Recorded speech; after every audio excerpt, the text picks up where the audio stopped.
How you doing? How you doing, Ron? I'm good, Jamal. How about you, brother? Pretty good, man. I guess I was able to speak to you last season, and we spoke about you guys being like the first series on Apple TV Plus.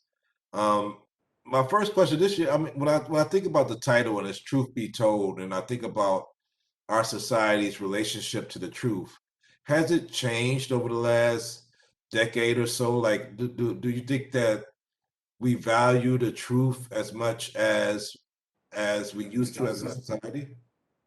So you mean not in regards to the show, but just in the social political idea of truth? Yes. Obviously, it's gotten worse. There's no what is truth, right?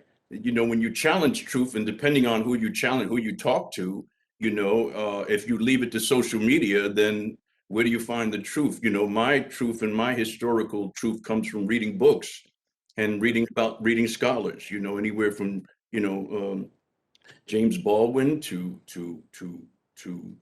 Miri Baraka to Nietzsche to Chekhov to it's so now in this new age, new generation, truth can be challenged, and then you can be canceled by your truth. So it's a very, very difficult time, brother. And I know that truth is in love.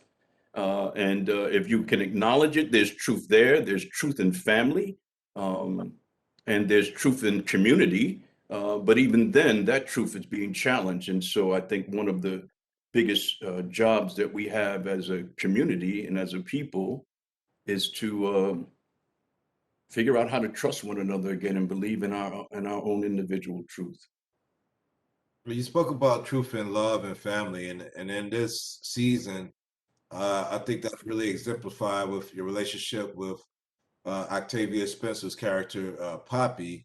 The father and daughter relationship is real strong, and her trying to dig into the history of that relationship. Do you think there's like a lot of shows that show that father-daughter relationship? Because it felt kind of unique.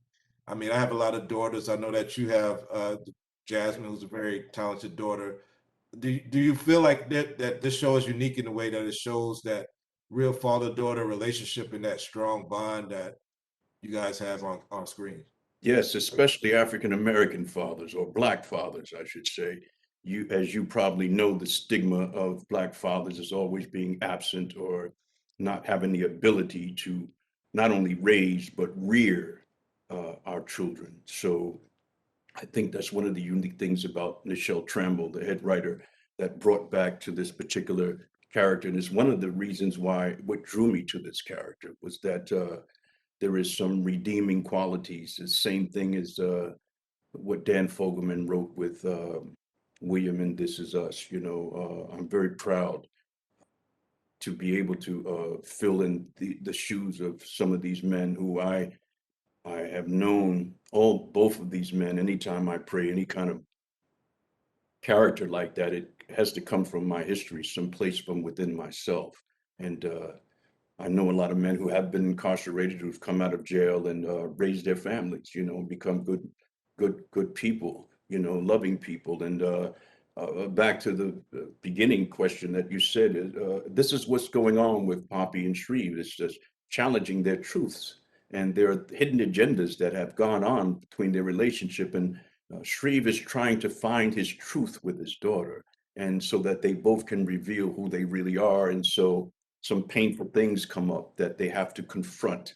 And I think that this season they do. And that's one of the beautiful things, Jamal, about the arc of this particular character and his relationship to Poppy, played by Octavia so brilliantly. I, I know that this is not a movie, although like this new generation of TV plays out like kind of like movies, but there's been so much emphasis on box office and people going back to the theaters. And I know that you did a lot of off Broadway and theater, and I know also Jasmine, of course, did Hamilton and other stuff. When you think about us coming back out of this pandemic and us being able to watch stuff like Apple TV Plus, how is theater able to come back in this space? Have you Have you ever thought about or how that could be regenerated or how it could be different to adapt to these times where people are still dealing with the Delta variant and everything else? How is theater going to survive during these times? I'm so glad you brought that up, Jamal. It's going to survive by people like you asking that same question to other actors. Do you know what I mean? I'm going back to Broadway in the fall. I'm doing a Lynn Nottage play, two-time Pulitzer Prize winning playwright, a piece called Clyde's. Most of my history as an actor has been in the theater, from off Broadway to Broadway to London and around the world.